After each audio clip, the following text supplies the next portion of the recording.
I want to talk to you about what is next for your mind. The point of my address is to ask you a very simple question. Are you an intellectual?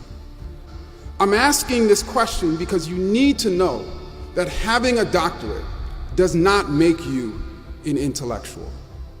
Becoming a professor does not make you an intellectual.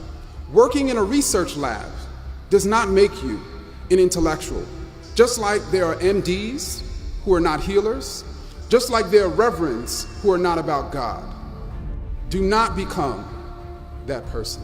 No doctorate degree is required to join the Intellectual Academy. This is an inclusive academy with all types of people coming from all types of backgrounds. There are people with only a GED. There are incarcerated people. There are homeless people in this Intellectual Academy. There are poor people in this Intellectual Academy.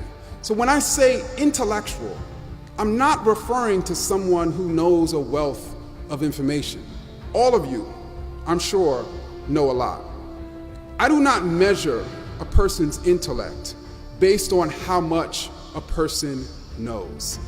How much you know has no bearing on how much you are an intellectual.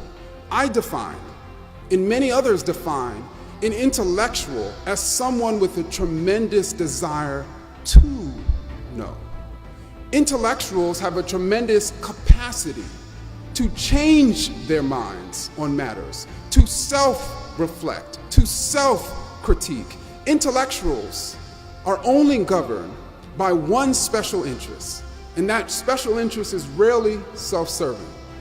And that special interest is finding and revealing the truth. How many of you have a tremendous desire to know?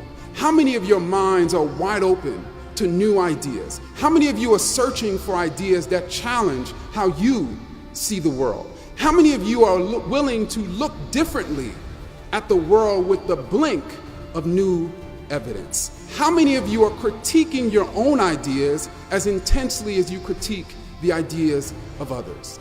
Intellectuals are a nomadic people, constantly changing their conceptual location, constantly in search of a better conceptual space. You know, we have workout warriors of the body, those who pump iron to break down old muscles to allow newer and bigger and better muscles to grow in their place. Well, intellectuals are workout warriors of the mind, regularly breaking down old ideas to allow new ideas and bigger ideas and better ideas to grow in their place. Are you an intellectual?